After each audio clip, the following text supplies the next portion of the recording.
నమస్కారం ETV news కు స్వాగతం ఈనాటి ముఖ్యాంశాలు నల్గొండ జిల్లాలో ఘోర రోడ్డు ప్రమాదం అతివేగంతో ఆర్టీసీ బస్సును ఢీకొట్టిన లారీ 10 మంది దుర్మరణం మరికొందరికి గాయాలు 2 రోజుల ముందే ముగిసిన తెలంగాణ శాసనసభ సమావేశాలు చివరి రోజున సంక్షేమంపై మాట్లాడిన కేసీఆర్ విపక్షాలపై సునిశిత విమర్శలు తెలంగాణలో వ్యవసాయాన్ని సుభిక్షం చేయడమే మిషన్ కాకతీయ లక్ష్యం శాసనసభలో హరీష్ స్పష్టీకరణ హైదరాబాద్లోనూ పునరుద్ధరణ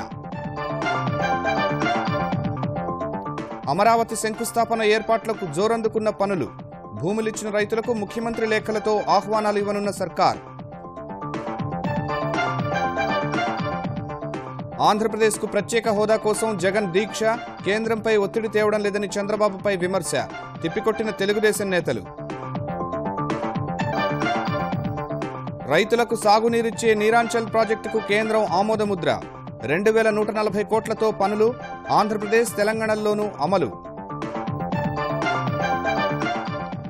డిఎన్ఏలపై పరిశోధనలకు నోబెల్ పట్టం రసాయన శాస్త్రంలో 3 శాస్త్రవేత్తలకు పురస్కారం క్యాన్సర్ చికిత్సకు సహకరిస్తాయన్న స్వీడిష్ కమిటీ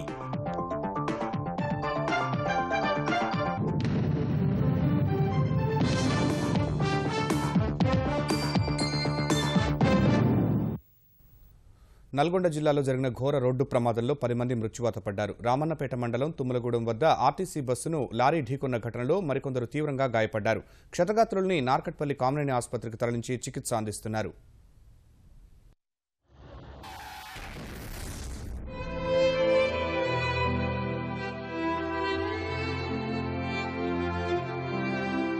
నల్గొండ జిల్లా రామన్నపేట మండలం తుమ్మలగూడెం వద్ద 10 మంది ప్రాణాలు తీసిన ఘోర రోడ్డు ప్రమాదం మిగిల్చిన విషాదకర దృశ్యాలివి నార్కెట్పల్లి డిపోకు చెందిన ఆర్టీసీ బస్సు 40 మంది ప్రయాణికులతో భువనగిరి నుంచి నల్గొండకు మధ్యాహ్నం 2:45 బయలుదేరింది రామన్నపేట మండలం తుమ్మలగూడెం మూలమల్పు వద్ద 3:20 ప్రమాదానికి గురైంది వేగంగా వచ్చిన లారీ ఢీకొనగా బస్సు నుజ్జునుజ్జయింది లారీ రహదారికి అడ్డంగా పడిపోగా గమ్యస్థానాలకు చేరాల్సిన కొందరు ప్రయాణికుల ప్రాణాలు గాల్లో కలిశాయి మరికొందరు తీవ్ర గాయాలతో ఆసుపత్రి పాలయ్యారు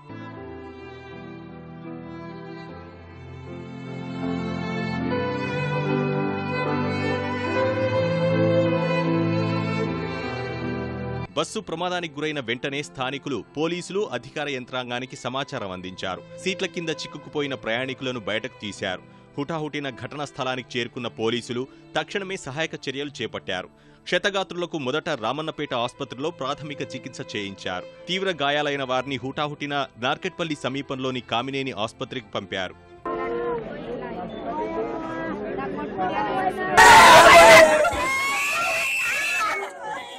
కామినేని ఆసుపత్రిలో చికిత్స పొందుతూ తోట విజయలక్ష్మి అనే మహిళ ప్రాణాలు కోల్పోయింది మిగిలిన వారిలో కొందరి పరిస్థితి ఆందోళనకరంగా ఉన్నందున మృతుల సంఖ్య పెరిగే అవకాశం ఉంది బస్సు ప్రమాదం తర్వాత తుమ్మలగూడెం మూలమల్పు వద్ద భీతావహ వాతావరణం ఏర్పడింది ప్రయాణికుల మృతదేహాలు ఛిద్రం కాగా రోడ్డు ఇరుకుగా ఉండటం వల్లే ప్రమాదాలు జరుగుతున్నాయని స్థానికులు ఆవేదన వ్యక్తం చేశారు స్పాట్ అంటే పక్కకండి ఇల్లు పెద్ద శబ్దం వచ్చింది శబ్దం రాగానే బైక్ వేసుకుని వచ్చేసరికి ఆల్రెడీ మేము వచ్చేసరికి మంది కూడా ఉండరు మిగతా వాళ్ళు కొంతమందిని హాస్పిటల్కి పంపించారు వాళ్ళది ఎట్లా ఉందో చిన్న పాప జస్ట్ ఒక 3-4 నెలలు ఉన్న పాప ఒక అమ్మాయికి అయితే మెదడే లేదు మెదడు దగ్గర ఆమె దగ్గర అది చెయ్యులు లేవు కాళ్ళు లేవు అసలు ఘోరంగా ఉంది అసలు చాలా 4-5 సంవత్సరాల నుంచి అనేక యాక్సిడెంట్లు అయితే ఇక్కడ మంది కూడా మరణం జరిగింది రోడ్లు పెద్దగా లేకడం వల్ల పెద్ద పెద్ద లారీలు వచ్చి యాక్సిడెంట్ క్రాసింగ్ స్పీడ్ బ్రేకర్లు ఏం సూచన లేకపోవడం వల్ల కూడా ప్రమాదాలు జరుగుతూనే ఉంటున్నాయి వాళ్ళు బైక్ తీసుకొని వచ్చి చెట్టు గుద్దేసి కూడా ఈ టర్నింగ్ లో ఏకదం టర్నింగ్ లో చనిపోయారు ఒకసారి లారీ పడ్డది ఒకటి ఆయిల్ ట్యాంకర్ పడ్డది ఒకసారి ఇదే ప్లేస్ లో ఇదోసారి ఒకటి బస్సు ఒకటి అయింది రెండోసారి ఇంకో లారీ పడ్డది ఇతల సైడ్ లో పడ్డది ఇప్పుడు మాత్రం మాత్రం ఆర్టీసీ డ్రైవర్ చెయ్యి ఇట్లా మొత్తం ఉష్పతి ఇట్లా తీసుకుపోయి అక్కడ అంబులెన్స్ లో పెట్టాం సార్ ఈ దుర్ఘటనలో చనిపోయిన వారి మృతదేహాలను రామన్నపేట ప్రాంతీయ ఆసుపత్రికి తరలించారు నల్గొండ జిల్లా ప్రమాదంపై ముఖ్యమంత్రి కేసీఆర్ తీవ్ర దిగ్భ్రాంతి వ్యక్తం చేశారు ఈ దుర్ఘటనలో చనిపోయిన వారి కుటుంబాలకు శాసనసభలోనే ప్రగాఢ సంతాపాన్ని తెలిపిన కేసీఆర్ మృతుల కుటుంబాలకు 2 లక్షల పరిహారాన్ని ప్రకటించారు వెంటనే ఘటనా స్థలానికి వెళ్లాలని మంత్రులు జగదీష్ రెడ్డి నాయన నరసింహారెడ్డి మహేందర్ రెడ్డిలను ఆదేశించారు వెంటనే ప్రమాద స్థలానికి చేరుకున్న మంత్రులు అధికారులను అడిగి ప్రమాద వివరాలు తెలుసుకున్నారు అనంతరం నార్కట్పల్లిలోని కామినేని ఆసుపత్రికి వెళ్లి క్షతగాత్రులను పరామర్శించారు వారికి అవసరమైన వైద్య సహాయం అందించాలని అధికారులను ఆదేశించారు ప్రతిపక్ష నేత జానారెడ్డి కూడా ఘటనాస్థలికి వెళ్లి పరిస్థితిని పరిశీలించారు మరోవైపు మృతుల కుటుంబాలకు 2 లక్షల పరిహారం చెల్లించనున్నట్టు తెలంగాణ రహదారి రవాణా సంస్థ ప్రకటించింది తెలంగాణ శాసనసభ వర్షాకాల సమావేశాలు 2 రోజుల ముందే ముగిశాయి. రైతు ఆత్మహత్యల నివారణ, సమస్యల పరిష్కారం కోసం పట్టుబట్టి ప్రతిపక్ష సభ్యులు సస్పెన్షన్కు గురైన వేళ అధికార తెరాస ఎజెండాలోని అంశాలపై చర్చ ముగిసినందున సభను వాయిదా వేయాలన్న ముఖ్యమంత్రి విజ్ఞప్తి మేరకు స్పీకర్ 2 రోజుల ముందే వాయిదా వేశారు. ఈ సమావేశాల్లో చిట్టచివరన ముఖ్యమంత్రి కేసీఆర్ తెలంగాణలో ప్రజల సంక్షేమానికి తాము చేపట్టిన పథకాలు, కార్యక్రమాలపై సుదీర్ఘ వివరణ ఇచ్చారు. తెలంగాణ శాసనసభ వర్షాకాల సమావేశాల్లో ఇవాళ ముఖ్యమంత్రి కేసీఆర్ తన సర్కారు చేపట్టిన సంక్షేమ కార్యక్రమాలపై సుదీర్ఘ వివరణ ఇచ్చారు.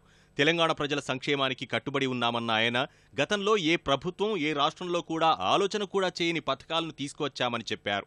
ఇందుకోసం దాదాపు 34,000 కోట్ల రూపాయలు ఖర్చు చేస్తున్నట్లు వివరించారు. గతంలో ఎవరు ఎప్పుడు ఊహించినటువంటి అభివృద్ధిని కూడా కొంత సంక్షేమాన్ని చేయడం జరిగింది అధ్యక్ష. పేద ఆడపిల్లల పెళ్లిళ్ల గురించి ఎప్పుడు ఆలోచించలేదు ఎవరు కూడా. ఇలా షాదీ ముబారక్ కావచ్చు, కళ్యాణ లక్ష్మి అని తీసుకొని రావడం జరిగింది. చరిత్రలో ఎప్పుడు బీడీ కార్మికుల గురించి ఎవరు కూడా చేయలే. ఈ రోజు సుమారు 4 లక్షల మంది బీడీ కార్మికులకు నెలకు 1,000 రూపాయల భృతి ఇచ్చి వాళ్ళని ప్రభుత్వం ఆదుకుంటా ఉంది. ఎవరు డిమాండ్ చేయకపోయినా ఇలా 35 లక్షల మందికి విద్యార్థులకు ఆ సన్నబియ్యం పథకాన్ని తెచ్చిన అధ్యక్ష. ఈ పథకాన్ని రాబోయే ఆర్థిక సంవత్సరం నుంచి కాలేజీ విద్యార్థులకు కూడా వర్తింపజేసే ఆలోచన చేస్తా ఉన్నాం అధ్యక్ష. గత ఎన్నికల సమయంలో హామీ ఇచ్చినట్లుగా పేదలకు 2 పడక గదుల ఇళ్లు పూర్తి చేస్తామని, గిరిజన తండాలను పంచాయతీలుగా మారుస్తామని కేసీఆర్ పునరుద్ఘాటించారు.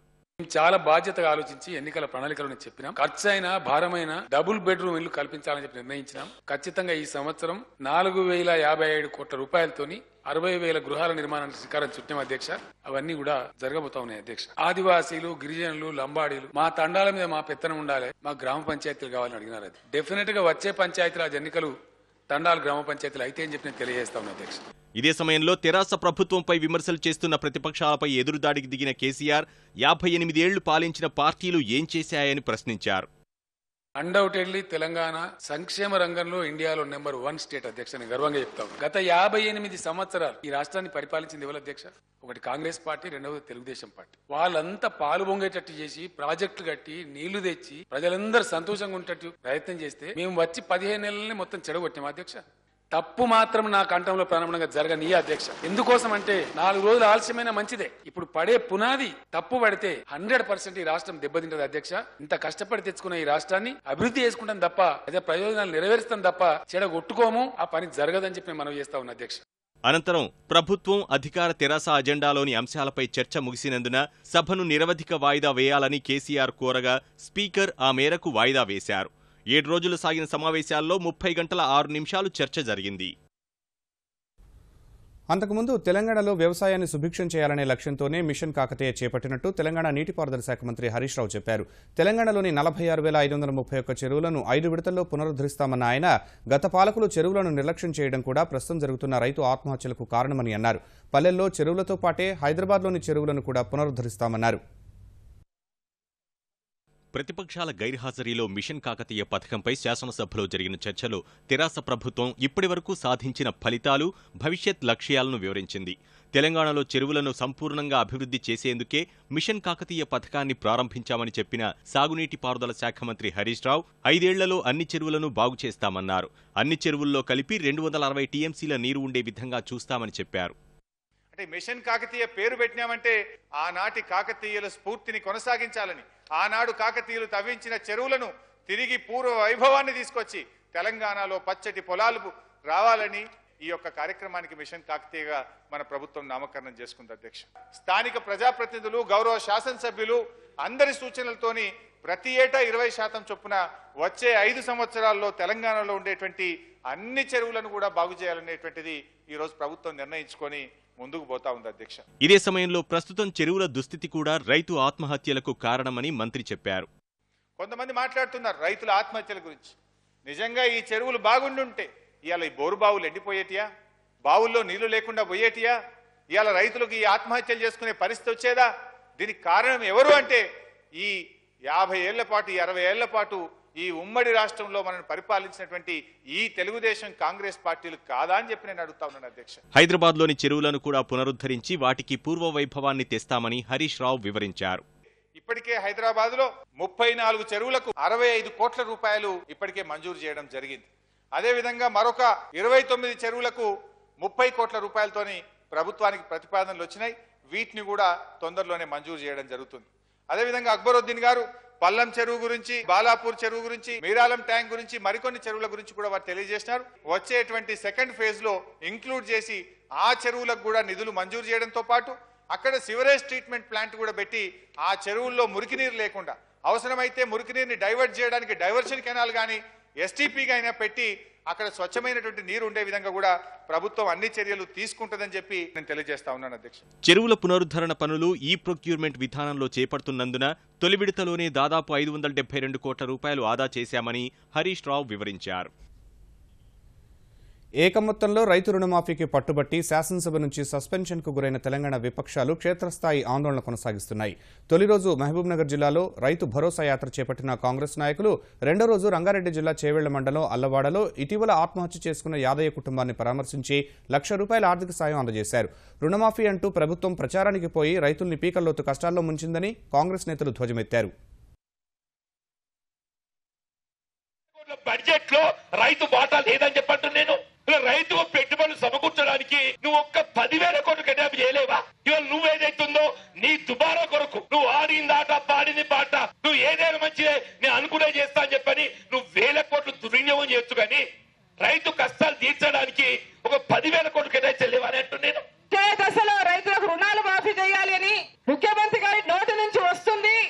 మాఫీ చేస్తాను నేను అనేటువంటి మాట వస్తుందని అందరూ ఎదురు చూసినాం. కానీ అర్ధాంతరంగా చర్చ ముగిసిపోయిందని ప్రతిపక్షాలు ప్రశ్నలకు ఎలాంటి సమాధానాలు చెప్పకుండానే సభను ముగించుకొని పోయినటువంటి ప్రభుత్వం పారిపోయింది. రైతులకు సమాధానం చెప్పలేక రైతు సమస్యలను పరిష్కరించడంలో తెరాస సర్కార్ దారుణంగా విఫలమైందంటూ తెలుగుదేశం తెలంగాణ శాఖ ధ్వజమెత్తింది. తెలంగాణలో నిరంకుశ పాలన నడుస్తోందని వరంగల్ జిల్లాలో భారతీయ జనతా పార్టీ నాయకులతో కలిసి చేపట్టిన రైతు భరోసా యాత్రలో తెలుగుదేశం నేతలు విమర్శించారు. ఇదే సమయంలో శాసనసభ జరిగిన తీరుపై తీవ్ర విమర్శలు గుప్పించిన తెలుగుదేశం నేతలు రైతులకు ఒకేసారి రుణమాఫీ వర్తింపజేయాలని డిమాండ్ చేశారు.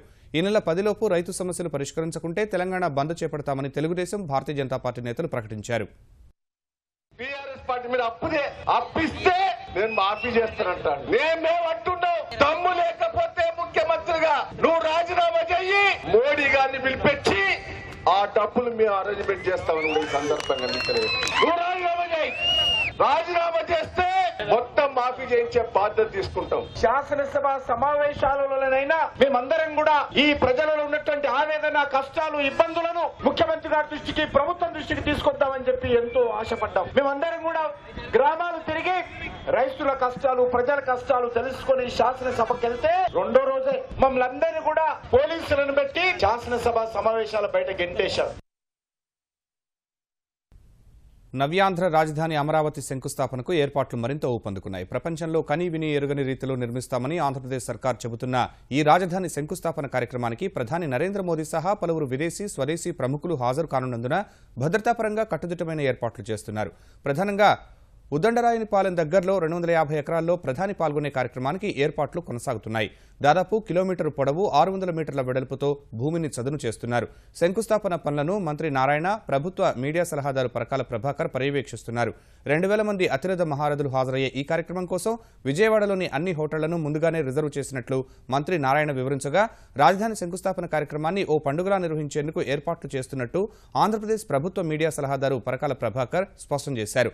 అమరావతి చరిత్ర, సంస్కృతి చాటి చెప్పేలా అతిథులకు ఆహ్వాన పత్రాలు అందజేస్తున్నామన్నారు. సీడ్ క్యాపిటల్లో మెయిన్ గా ఐకానిక్ టవర్స్ వస్తాయో ఆ ఐకానిక్ టవర్స్ ఎదురుగా ఈ యొక్క శంకుస్థాపన చేసేట్టుగా నిర్ణయించడం జరిగింది. ఆ ప్లేస్ లో యాక్చువల్ గా ఈ రోజు 2 రోజుల నుంచి యాక్చువల్ గా క్లీనింగ్ వర్క్స్ జరుగుతున్నాయి. బహుశా ఇంకొక 2 or 3 days లో పూర్తవుతాయి. పూర్తయిన తర్వాత ఇక్కడ ఏర్పాట్లన్నీ జరుగుతాయి. ఇవన్నీ కూడా గుంటూరు కలెక్టర్ గారు యాక్చువల్ గా పర్యవేక్షిస్తున్నారు. ఎంత ప్రాంతంలో ఈ వేదికను, అంటే సభా వేదికను కానీ లేకపోతే ప్రధాని పాల్గొనే వేదికను తయారు చేసే అవకాశం? ప్రస్తుతం అయితే యాక్చువల్ గా 250 ఎకరాల ఏరియాని ఇక్కడ క్లీన్ చేసి కంప్లీట్ గా చెట్లు గిట్లు అన్ని తొలగించి చదువు చేసి యాక్చువల్ గా చేయమని చెప్పాము. ఒక 250 ఎకరాలు యాక్చువల్ గా ఏర్పాటు జరుగుతూ ఉంది. ముఖ్యమంత్రి గారు అందరికన్నా ముందుగా రైతుల్ని అక్కడ మనం గౌరవించుకోవాలి. వారికి బట్టలు పెట్టి సాదరంగా వారిని గౌరవించుకోవాలి, వారిని సన్మానించుకోవాలి. మామూలుగా ఈ ఆహ్వాన పత్రం వీళ్ళందరికీ, మిగతా వాళ్ళందరికీ దేశం అంతా వెళ్ళడం, ముఖ్యమంత్రికి వెళ్ళడం ఒకటి అయితే, రాజధాని కోసం స్వచ్ఛందంగా ప్రభుత్వం మీద నమ్మకం ఉంచి భూములు ఇచ్చినటువంటి వారికి ముఖ్యమంత్రి గారే ప్రత్యేకంగా లేఖ రాసి వారిని సాదరంగా ఆహ్వానిస్తారు. దేశంలో రైతులు ఎదుర్కొంటున్న నీటి ఎద్దడిని అధిగమించే లక్ష్యంతో రూపొందించిన నీరాంచల్ ప్రాజెక్టుకు కేంద్ర మంత్రివర్గం ఆమోదం తెలిపింది. ప్రధానమంత్రి కృషి సంచాయి యోజనకు కొనసాగింపుగా 2140 కోట్ల రూపాయల వ్యయంతో చేపట్టే ఈ ప్రాజెక్టును జాతీయ స్థాయిలో కేంద్రం సహా ఆంధ్రప్రదేశ్, తెలంగాణ, ఛత్తీస్గఢ్, గుజరాత్, జార్ఖండ్, మధ్యప్రదేశ్, మహారాష్ట్ర, ఒడిశా, రాజస్థాన్లలో అమలు చేయనున్నారు. ఈ ప్రాజెక్టుకు అవసరమైన నిధుల్లో సగం కేంద్రం భరించనుండగా మిగిలిన మొత్తం ప్రపంచ బ్యాంకు రుణం ఇవ్వనుంది. ఇదే సమయంలో 1439 కోట్ల రూపాయల వ్యయంతో ఒడిశాలోని పారాదీప్ రేవులో 3 బెర్తుల్ని బీఓటీ పద్ధతిలో యాంత్రీకరించేందుకు ప్రధాని నరేంద్ర మోదీ నేతృత్వంలో జరిగిన ఆర్థిక వ్యవహారాల మంత్రివర్గ కమిటీ ఆమోదం తెలిపినట్టు కేంద్ర ఉపరితల రవాణా శాఖ మంత్రి నితిన్ గడ్కరీ చెప్పారు. స్వాతంత్ర్య పోరాటంలో ప్రాణాలు కోల్పోయిన అమరవీరుల నివాళి కోసం 500 కోట్ల రూపాయలతో ఢిల్లీలోని ఇండియా గేట్ వద్ద జాతీయ యుద్ధ స్మారకం, జాతీయ యుద్ధ మ్యూజియం నిర్మించాలని నిర్ణయించిన ఆయన చెప్పారు.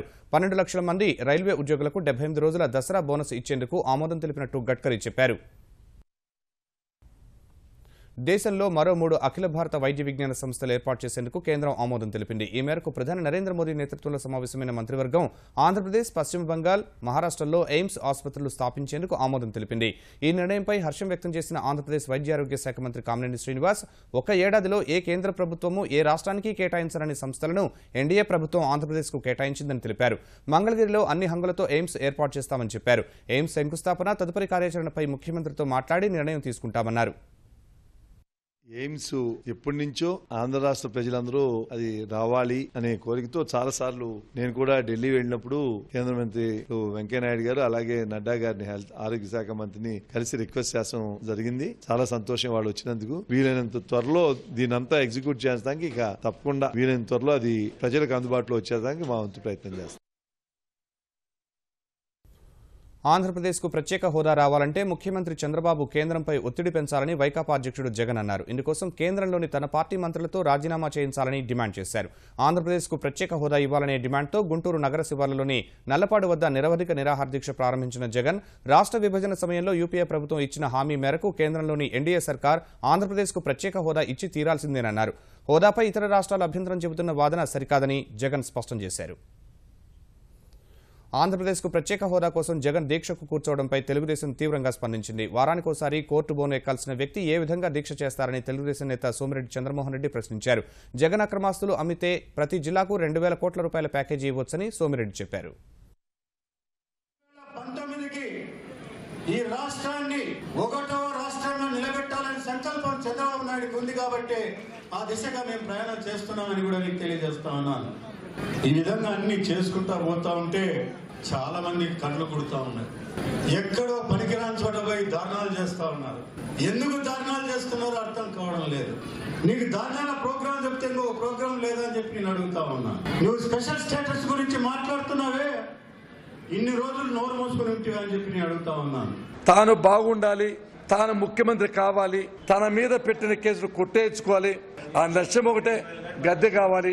ఆ గద్దె కోసమే ఈ దీక్ష చేస్తున్నాడు. వైఎస్ జగన్మోహన్ రెడ్డి గారికి రాజకీయ అనుభవం లేకపోవటం, ఒక అవగాహన లేకపోవటం, ఒక అసమర్థ ప్రతిపక్ష నేతగా ఉండటం ఈ రాష్ట్ర ప్రజల దురదృష్టకరం. ఎందుకంటే ఆయన ఒక క్రైసిస్లో ఉన్నారు ప్రస్తుతం.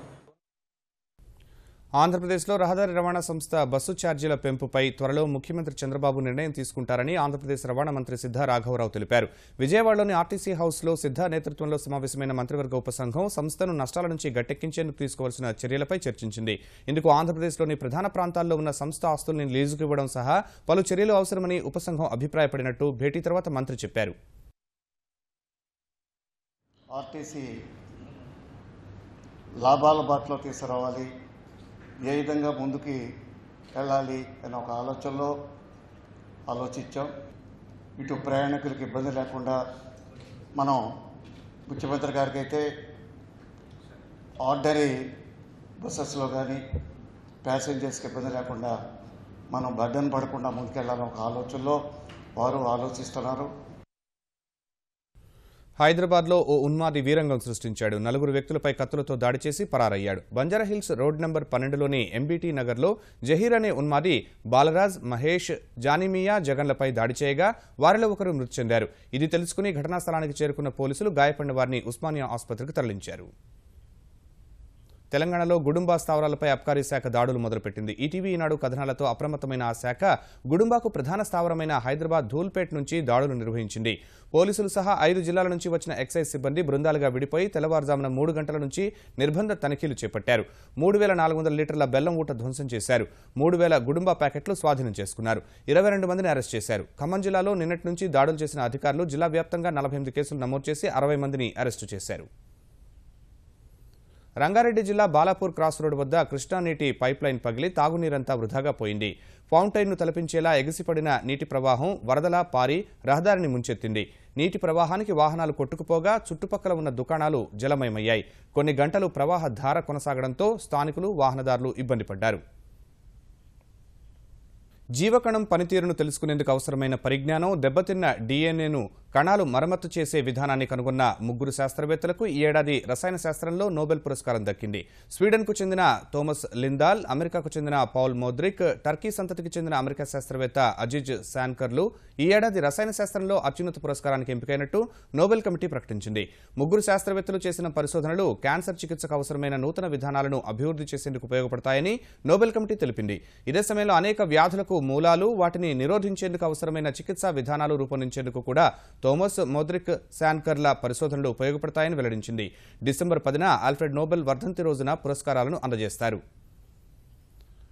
అంతర్జాతీయ మార్కెట్లలో ముడి చమురు ధరలు పెరిగిన వేళ ఇంధనం, ఖనిజ రంగ వాటాలు కొనేందుకు మదుపర్లు ఆసక్తి చూపగా స్టాక్ మార్కెట్లు వరుసగా 6వ రోజు లాభాల్లో పయనించాయి. క్రితం 5 సెషన్లలో 1316 పాయింట్లు ఎగబాకిన సెన్సెక్స్ ఇవాళ మరో 103 పాయింట్లు పెరిగి 1.5 నెల తర్వాత 27,000 బెంచ్ మార్క్ పైన ముగిసింది.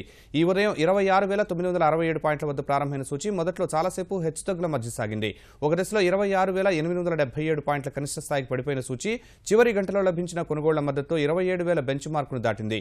ఒక దశలో 27,082 పాయింట్ల గరిష్ట స్థాయిని తాకిన సూచి చివరకు 27,036 వద్ద స్థిరపడింది. జాతీయ స్టాక్ ఎక్స్చేంజ్ సూచి నిఫ్టీ 24 పాయింట్లు పెరిగి 8,177 వద్ద ముగిసింది.